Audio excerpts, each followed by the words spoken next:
Hello, this is Black Country Blokes chewing the fat. Listen. I've been hearing a lot lately about men don't talk, but in my experience, men do talk, just people aren't listening.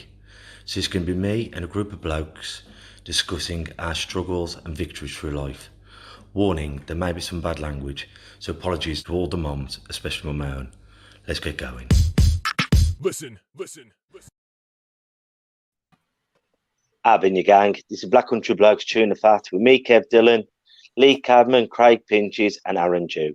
Now, slight change to the plan today. Emma was supposed to be coming on, but she's fell ill. So, Emma, if you're watching, I hope you are well and speedy recovery. Now, it's great to have all four of us on. It's been ages since it's just been the four of us just having a chin wag, chewing the fat, as the title says. So today we're going to be talking about our experiences of these last 12 to 14 to 16 weeks of lockdown, how close we are to the end, and what's been keeping us all sane. So, lovely to see all four of you, by the way, lads. So, things have been getting me through, being with my daughter, which is has its bonuses and its curses. I'm over the moon to have spent this much time with her, but by God, hasn't it been hard. Some of my fondest memories for this time is dancing and playing music. At the moment, Jasmine loves Harry Potter. Unfortunately, we've seen one Harry Potter and we have to play that movie, reenact that movie for 12 hours a day. Have you been getting on, Craig, with your babbies? I just unmute myself, mate. I'm just picturing you on a broomstick for some reason. Playing Quidditch. That's it. 2 meters distance. Mate, we've been all right. In all fairness, with my family, not a lot's changed, because other than work, I had a couple of months off work. But in regards to the family, not a lot's changed because we were always together. And to be fair, we never really go out and socialise anyway, if I'm honest. I popped to my mum and dad's or Jade's nan's, and that's as far as we go. So we've not been too bad. I think Troy, he'll be out next month, and I think he's a bit bored because if we're on his game or we're out doing something, he'll start winding his brother up, or he'll be in my face doing a loser dance off some game he plays. But Matt, apart from that, we've not really changed. We've coped quite well. We're doing all right with it. Looking forward to coming out of it though. So as hopefully the queues start reducing places and just going to get a loaf of bread's a little bit more efficient as it used to be. Back in the day, 2 months ago. But yeah, not a lot's changed with us, mate. It is funny, some of the things you do miss. I mean, two of my friends come around the other day and they're standing at the bottom of the garden. But I've known them for 20 odd years. It's the first ever time I haven't met them with a handshake and a cuddle. Store them up. Yeah, but it's funny, isn't it? And the baby, when it's her birthday in August, I normally have a birthday party and she blows out the candles and then everyone has a slice. And it's mad to think in these times, you think, oh my God, the germs, but something we've done forever, isn't it? It's tradition, isn't it? And like I say, Troy will be 8 next month, and every single year we've took him somewhere for his birthday because he's born in the summer, and every year we'll take him somewhere new, be it Legoland or Butlins or wherever. And we was booked up to go to Skegness for July because we've never been to that one, but we've heard it's never really been appealing to us, but we've heard some good things about it. So we said we'll try that. And then they've sent an email to say, basically, we can't use a restaurant. We can't use any of the amenities, so we'd literally just be in the van. So we've had to cancel it. So I think that's the bugger is tradition. That's been tradition for 8 years. And it's sort of changed, isn't it? So that's the only bugger about it. Well, you saying about holidays, we were supposed to be in Cape Verde now. We booked with TUI, I'll say it. We booked it with TUI.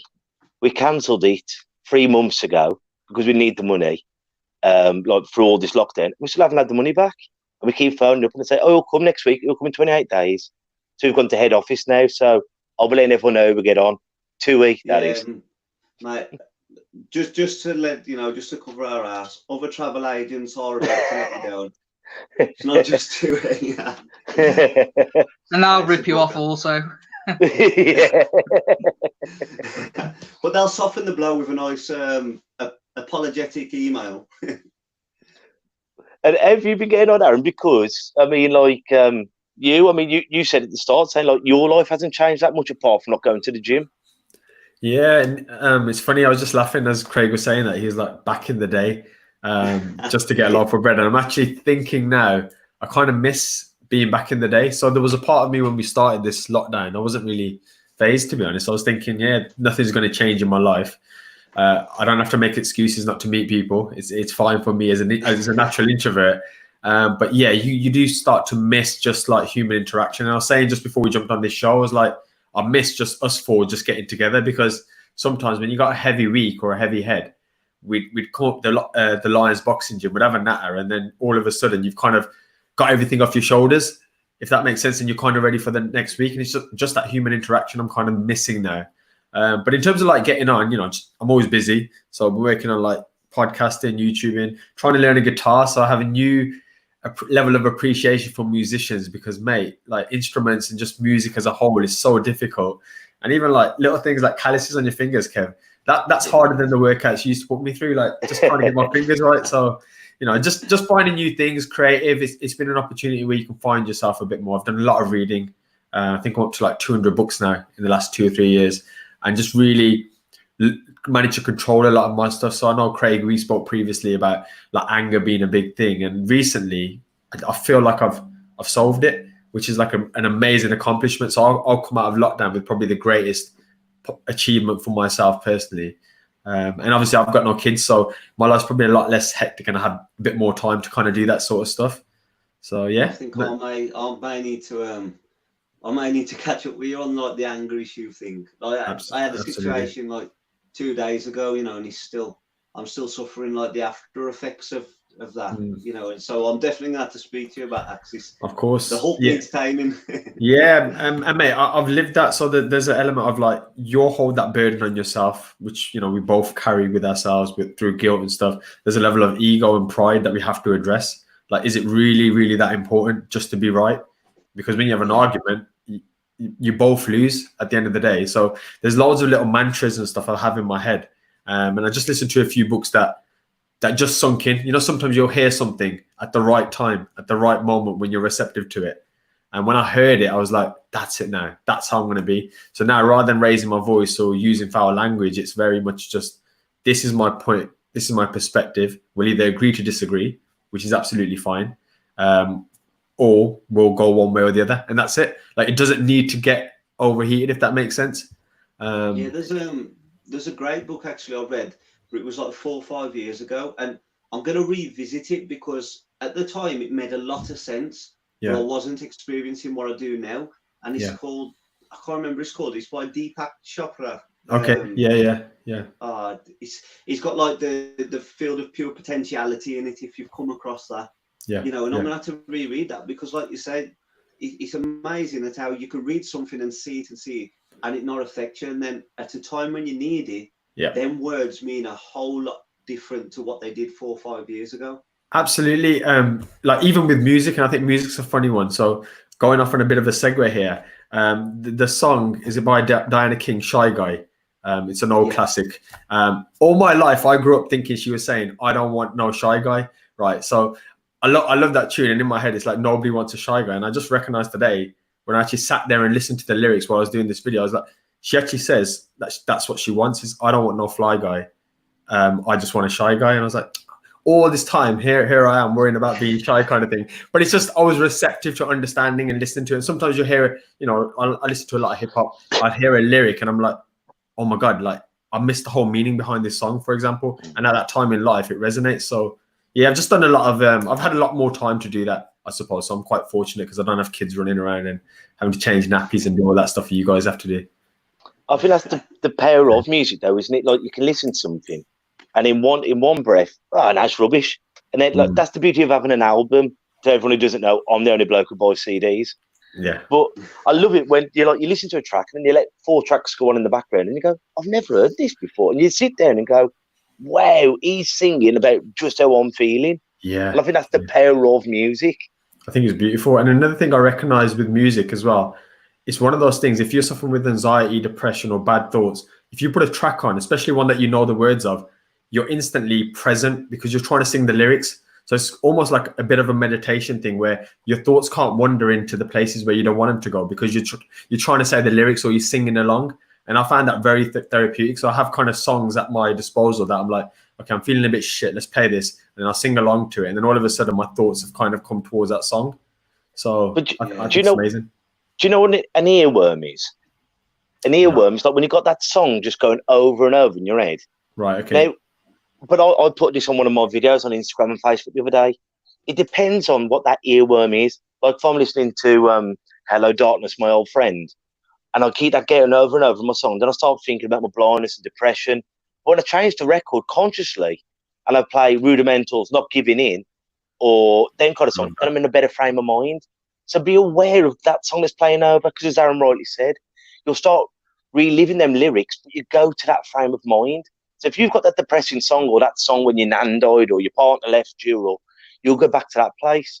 But find an earworm that makes you feel happy. That way, when you've just walked to the ring and you've had the best night, or when Manchester United's won, or when you first met your girlfriend, play that over in your head and you'll go instantly into that frame of mind. So beware of that earworm, whether it's a positive one or a devastating one. I love that. I love that analogy. Mate, if I'm honest, like, over the past few weeks, and I'm probably going to be the most 80 person in the world here, I keep singing Christmas songs. Like, I can just be in the kitchen or the bathroom, and it's the most wonderful time. And my missus gives me the evils because it's like, Craig, it's even summer yet, So they're my little earworms for some reason. I honestly ain't got a clue what. At least I make you smile, mate. Precisely, it's Christmas. And you've got a lovely family, so that's probably your way of going. Let's think of better times. Or someone emptying the sack for one. Yeah, it's the good times with the family. That's exactly what I was thinking. How about you, Lee? Have you been getting through it, bruv? In truth, I haven't really had to get through it. It's been easier than normal life as such. I've managed to. I've spent more time at home, which is what I've wanted for a long time. The family's been very financially dependent on me, really, since my first little one was born. So it's been nice to stop and enjoy them. Yeah, it's just been nice. The anxiety actually starts now, because now I have to start integrating back into normal life. But potentially it puts Calla at risk, me doing that. So really, yeah, the anxiety and the stresses have started probably in the last couple of weeks in the build up to going back to work and normality. But you saying that though, Lee, like my family's fairly well. I catch everything going, but overall I'm a well bloke-ish, maybe. But because I've been told to stay in, and I've stayed in, I've obeyed every law, and I haven't stayed in, I haven't done this, I haven't done that, I'm getting anxious because I've literally been in my house, then I bought my mum's garden, and that's basically it. So now when I'm thinking about the boxing club opening and having all these people in, and how many are we going to allow in, what we're going to do, how we're going to do this, and I felt myself, I've had anxiety all my life, but about crowds and about these things, people have never been my anxiety. I've always been in-your-face kind of bloke. And all of a sudden, I'm finding myself being a bit timid and on my back foot with people. And I've never been like that in my life. And I feel like the media's had a lot to do with that. Going, if you step out your door, you're going to turn into vapor. Now, all of a sudden, they're going, oh, it's all right now. You think, well, what do I believe? Don't listen to any media. I think that's the advice for everyone. Just don't. Even the government advice. Listen to the advice, but don't listen to the daily talks. Don't do any of that, and listen to it and take what you think out of it. Because I think everyone's got an agenda. To be quite honest, don't want to go too into all that, but I think everyone's got an agenda, and at the moment it's easier to push because people don't understand what's going on. Mate, I think like in regards to that, in regards to everything that's been going on over the past few weeks or months, I've done really, really well to keep my mouth shut, because I keep thinking, like, I'm an opinionated prick, for want of a better word. If I feel like I've got a point to say something, I'll say it. And I've had to stop myself on numerous times and say, Craig, you're adding absolutely nothing to that conversation that someone hasn't already added and been argued with about it. So I've done really well to keep my mouth shut, and that's hard. Like, anybody that knows me knows that I'm a talker, and I speak passionately, whatever I speak on. And I've done really well. So when you say like they've got their own agenda, I believe they're exactly the same. And there'll be those that argue for and those that argue against, and that's the problem. Everyone's arguing. Everyone's got the facts now, is what I always say. Nobody's got an opinion, and that's the problem. You can argue opinion and then agree to disagree, but you can't argue with facts, and everyone's got them. So I've kept my mind a little bit better by keeping out of all the bull, basically.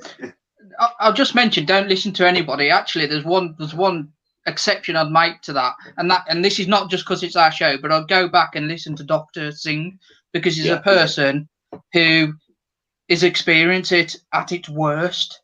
So he knows he's in the intensive care ward of a hospital during this. Now, if you listen to the episode, I'll put a banner up in a minute to point people in the right direction.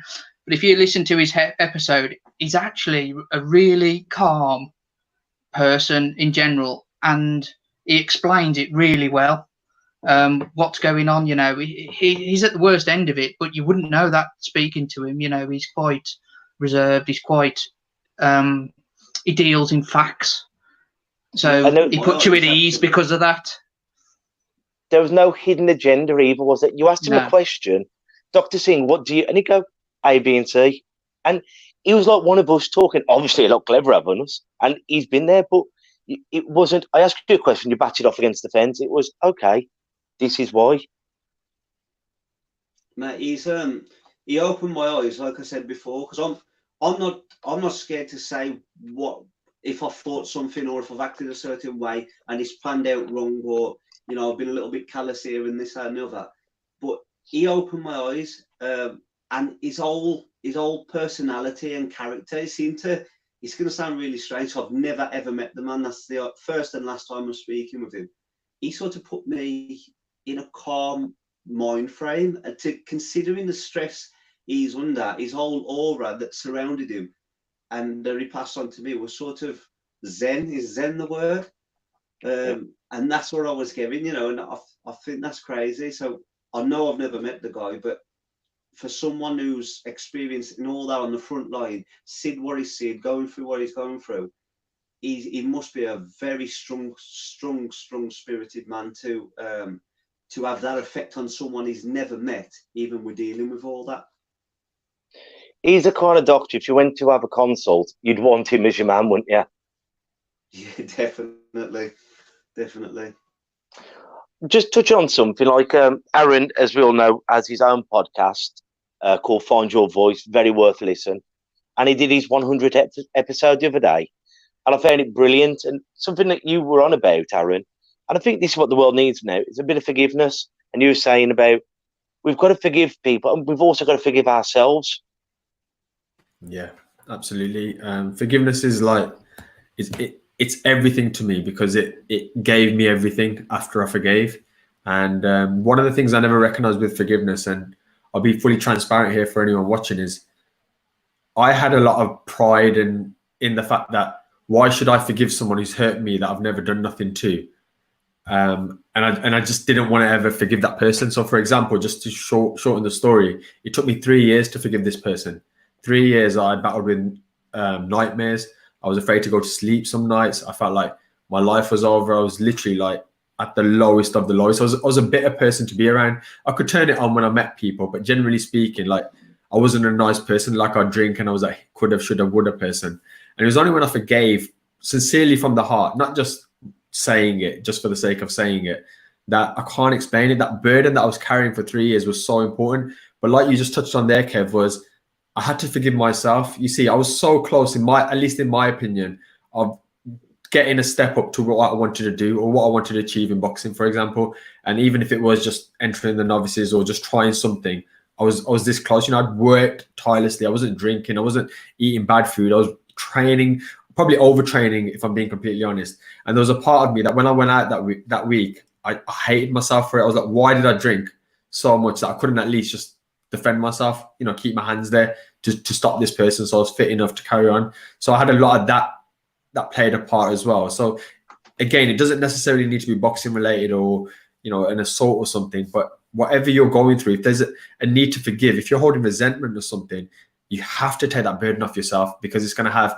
a massive impact on your mental health and your physical health, and you're not going to be a good person. The energy around you is not going to be great. And since I forgave, my marriage has been a bliss. My happiness just generally is good. I'm doing stuff now that maybe if I'd followed that path, I wouldn't have done. And maybe this is what I'm doing through Find Your Voice, is impacting more people. So it's just been a blessing in disguise. So yeah, I know it's a bit of a segue, but if anyone has any resentment towards anyone, or someone's done them wrong, that's that person doing it wrong. Don't you live with that, because I promise you that they're probably not even thinking about you. They're probably forgotten about you. So you're just repeating that cycle in your head. I think. Well, sorry, Kev. Yeah, just quickly, that goes back to a song, a Will Smith song, and I think it's the Just the Two of Us one. Yeah. And it's the one with his song, and he says a line in there which says, "Hate in your heart will consume you too." Yeah. And I think that's perfect. Exactly what you just said. And that lyric didn't resonate with me until I had forgave. Again, going back to what we were saying at the beginning of the episode, I used to love that song. I used to listen to it all the time. But it was only when I was going through the process of forgiveness, I was like, man, I let hate consume me. I've never been a hateful person. I've never hated anyone other than Liverpool Football Club in my life. And it's like, why was I hating this person who probably hasn't lost a wink of sleep, since the assault? And there's me for 3 years just ruining my life. Well, is it the saying, hate? Having hate is like drinking bleach and expecting the person to die from it. Yeah. And when I look back, that's pretty much what I was hoping. Like, do you know what I mean? I was infecting myself mentally, physically, hoping that he'd feel it, but it was never going to happen, was it? So we have to do it for ourselves, put ourselves first. But the key is, it's like having an emotional rucksack. We fill it up. And I can either carry all these experiences, some good, some bad, some violent, some whatever. And I can either carry it, or I can leave it in the garden shed. So I know where it is, but I just haven't got to carry it with me. It's ego, into like you say, ego is a bad thing, because I've spoke to you about things before, Kevin. I've been so worked up over a situation that's gone on, and like you said, well, he's probably forgot about that as soon as I've walked out the door, and I'm there angry for the next 3 days, and he's probably not even mentioned, not thought about me one bit. Well, don't you think this at the moment with social media?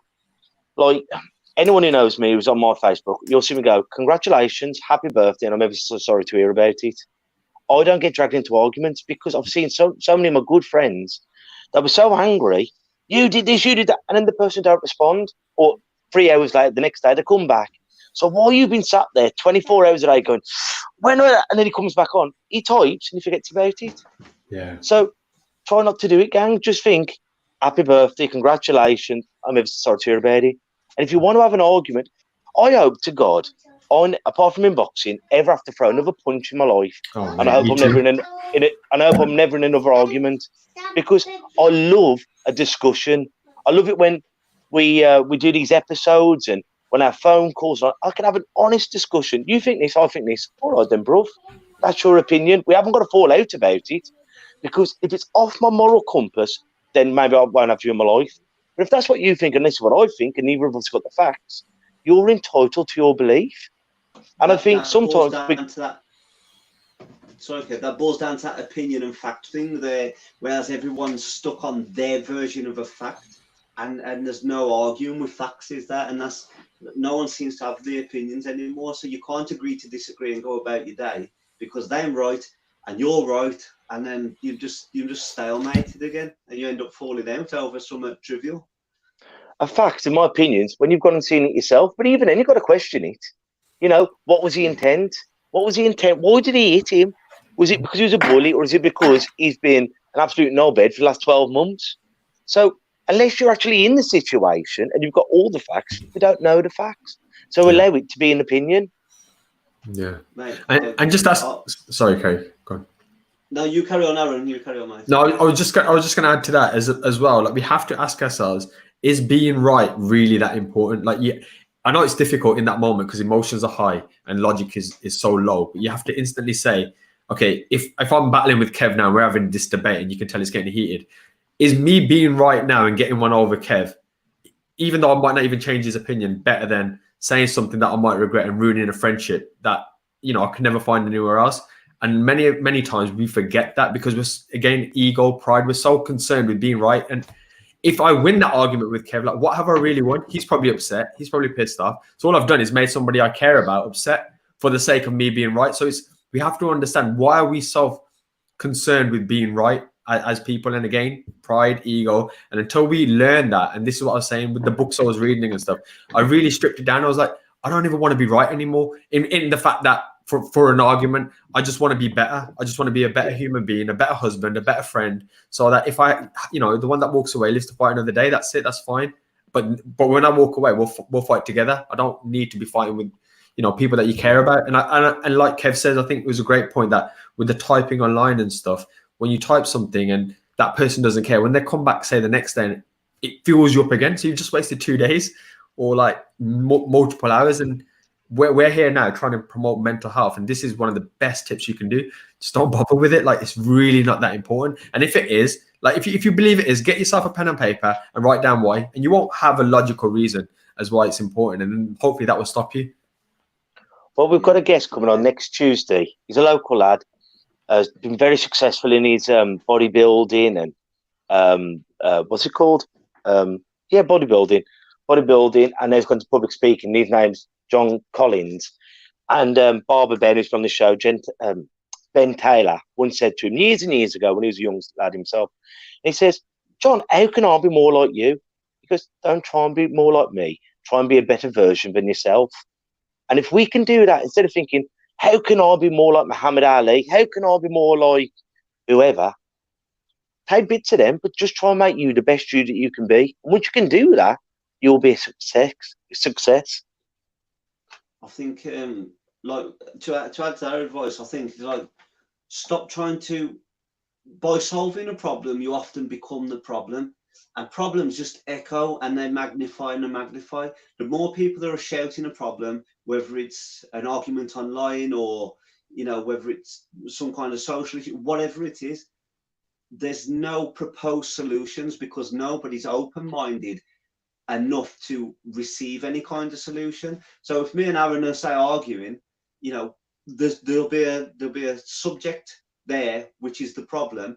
I'll be shouting about that problem. Aaron will be shouting about that problem, but not one of us will take a step back and say, I'll propose this solution or you propose this solution, you know. And it's that open-mindedness to receiving a solution that I think can help everybody going along a little bit better.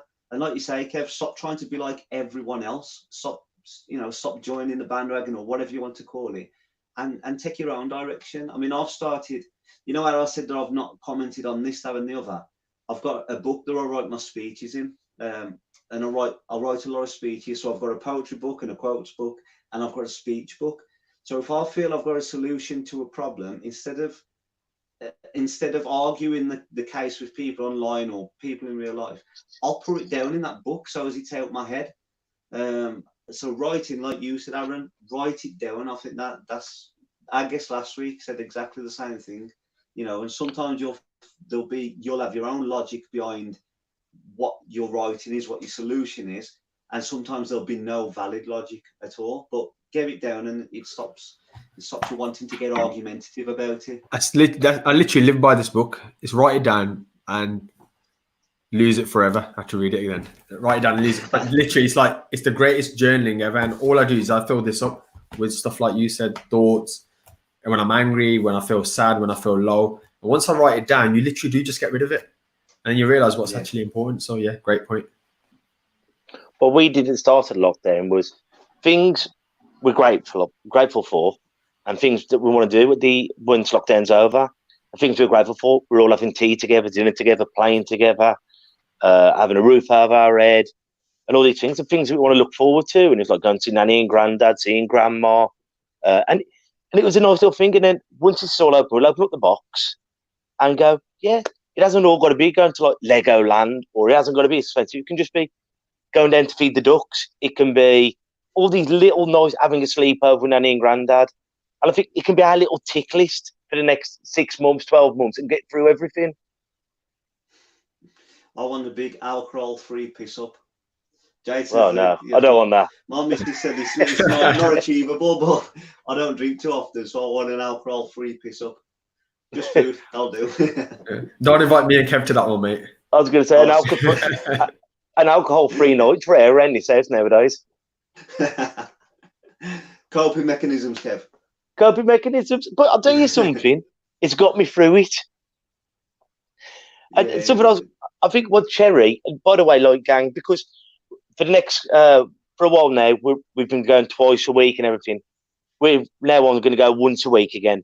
So, bit of a shameless plug. But if you have enjoyed listening to us, go to our YouTube channel, subscribe, and maybe go on the journey right from the start to where we are now. So we started off, apart from me, none of these lads knew each other, complete strangers, recording upstairs. It was only on audio. And as our confidence has grown, as our friendship's grown, we've got the video camera on and it's been shaking. We've had technical errors while we've been doing it over this platform. But go on the journey with us. We've had some amazing guests. Honestly, amazing guests. And hopefully some of them will really hit home to you. So subscribe to our YouTube channel because that'll help us build up as well. It's for free. But go on the journey and see how rough, rugged and raw. And let's see how the swearing has gradually got less and less. Mate, I was going to mention that because I started off editing the audio, didn't I? And there was one, I can't remember which one it was now, but there was one episode where I said the F more times than I breathed. And yeah. I was it made me cringe a little bit. So we've toned it down a hell of a lot. And I think that shows, like you say, you were the mutual friend, Kev. I never knew Aaron, didn't know Lee. Didn't have many interactions with you, in all fairness. And like the growth, we've had ups, we've had downs, we've had good guests, we've had, nervous guests. We've just had a journey of growth, and I think it's like a representation of life. And if we can do it, if our Saturdays can come together and get along, then we all can, and hopefully the journey inspires people like that. Well, like when your wife come on, Lee, she was saying about your growth throughout the episodes. Yeah, I mean, I listened back to the first episode not too long ago, and how nervous I was. And now it's just like everyday thing. Just let's do another podcast. Yeah, let's go and talk about this stuff that I never wanted to talk about. And now you're the tech guy. Before. No, I don't know how that happened. But on that note, I said to Kev, sorry, I said, out of the four of us, I mean, Aaron, you say, you suffered anxiety and stuff like that. I'll talk to anyone. But when we was in that room, I could tell Lee, I've said to Kev, out of all four of us, you have the most noticeable growth. Because I remember sitting next to you, mate, and it was like you was about to go on the Pepsi Max or whatever big rides they do. And now you're flipping operating the tech and doing all sorts. You've really come on. It works sometimes as well. we do have a question from Steve Hansel. I'll put it up. I don't think he spelled a couple of things right here, so I'm going to try and give you the gist of this and just whoever wants to answer. So what he's saying is, gents, just a quick question if you get a chance. Have any of you ever get like you may be putting too much onto one person in regards to mental health? I have one person who knows all of what's going on with himself, I presume, and often feels guilty about thinking on transferring the pressure onto them. So I think he's got one person who he confides in quite a bit, and he doesn't want to feel like he's burdening them. I'll tell you something, Hansel. By the way, thank you, bruv. One of our listeners every week. God bless you. He's been on the show twice himself, 2 or 3 times himself. So love you loads, bruv. Stay in life. Because we feel guilty. We think, how's Aaron going to feel? How's Aaron going to feel? I'll tell you something, bruv. When people have had enough, they'll be the first ones to tell you. So if you have got that loving person who you feel safe with, keep talking to them, because believe it or not, when they've had enough of listening to you, they'll tell you to bugger off. So use them, because sometimes people out there love us more than we could ever imagine. So if you feel safe with that, do it. And Bruv, you've got my number. So if you do want to talk, give me a bell. Anyone got anything else to say? Yeah, I think. Go on, Craig. Go on, Aaron, you first, because I'm going to mute this. Okay. And No, I was literally just typing it in the search box, but I read a beautiful quote. I might be butchering it ever so slightly, but it says, especially in relation to men and mental health, is I'd rather hear about your sad story than hear about your funeral. So I think anyone, especially if it's a friend who's already listened to you at numerous times, and they might get frustrated, but we all get frustrated just generally. But 9 times out of 10, even if you come back and keep coming back to them, I don't think they'd ever turn you away for anything worse. So you're fortunate. I see that as a blessing that you've obviously got a friend there, but I wouldn't shy away from it. And worst case, if you feel even yourself, because sometimes we're our own worst enemies, that you are a burden, then like Kev says, reach out to us. You know, we're always here. We're happy to have a conversation as well. Jump on the show and then we'll just have a natter. And sometimes just speaking to somebody you don't even know. I mean, I don't think me and Steve have had a proper conversation. That might help as well. But yeah, I always encourage people, don't ever feel like a burden. You know, there's months on end. Sometimes I'm speaking to Kev, for example, and then I sit back and I think, man, the last 2 conversations I've had with him were just depressing, or you know, shit was going on, but they've lifted me through. And then the next 97 have been fantastic. So that was all I was going to say. I just think it's a beautiful quote. I'm just going to put it in the comments if that's okay as well. Craig? yeah, I was just going to say, like, in regards to that, I know from personal experience, like, I seem to be the go-to person when someone's having relationship troubles or just life troubles. A lot of people confide in me. They'll message me, you know, and they'll thank me for being there. And from my point of view, when someone's asking me for help, one, their issues get compartmentalized, if you know what I mean. So it doesn't bear any weight on my soul or spirit at all. I'm there as a voice of reason or just an ear when needed. So it helps me as well when I'm helping people and I can see that it's relieved them of any stress or might they've gone through, or it's sort of cleared the mist a little bit with them. It makes me feel a lot better. So any shit I'm going through myself, it really does bring me out of that fog, if you know, because it makes me feel like I've helped someone. So until they stop answering the phone or answering the text and that, you use them, not use them, that's a bad word, but you confide in them as much as you need to, because like Aaron said, it's better listen to your problem than listen to the eulogy. I've seen that written somewhere before. So mate, I think if you're any kind of burden, they would let you know, but you'll be surprised at how much good it makes them feel by helping someone like yourself. Sometimes, as you say, that becomes your role. You are that person, and you are that wall, or you are that ray of sunshine that just lights up the world. And you know, if that one person just every so often say, "Thank you, I really appreciate it." Absolutely. As because we're on 45 minutes now, gang. It's been lovely catching up. Has anyone got anything else they want to say, or has anyone got any? I've enjoyed it. I won't put anyone on the spot. So instead, I won't put one person on the spot. I'll put all 3 of you on the spot. Anyone got any? Has anyone got any quotes or sayings?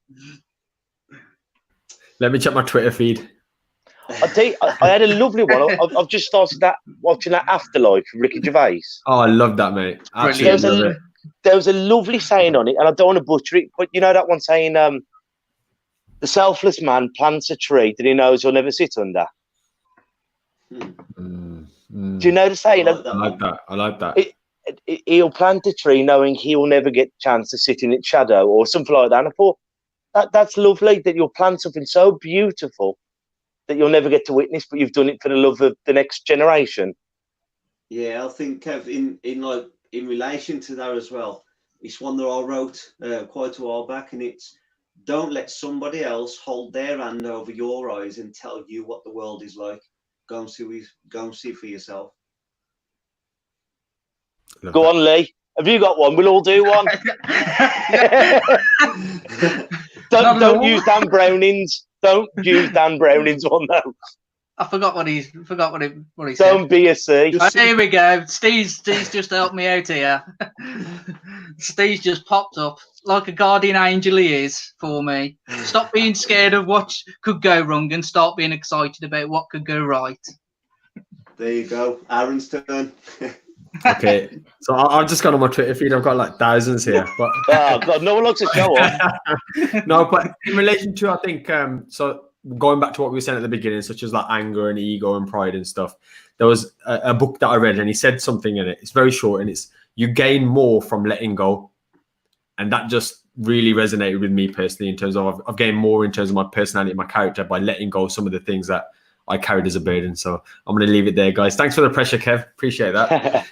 Well, just before we go, gang, as I said halfway through the show, on Tuesday at 6 p.m, we're going to be joined by John Collins, who's a well-established bodybuilder. Me and John have been talking about this. How we get labelled, I'm a bodybuilder, I'm a dad, I'm this, I'm that. And sometimes we fall victim to that one label that we're given. I'm just a boxing instructor. I'm just a podcaster. I'm just a father. But we're not just one thing, gang. And realise you're not just that one thing. You're so many things. And all those individual things form you. So let's start embracing being ourselves. So until we meet next time, take care of yourselves and each other. Ta-ra a bit. Listen. And that's a wrap for another show. But if there are any comments or messages that you would like us to read out for our next podcast, please be in touch. There are also lots of different organisations at the bottom of this page, and hopefully they can help you or someone you care about. Please share this to spread the word. Until we talk next time, ta-ra a bit. Listen.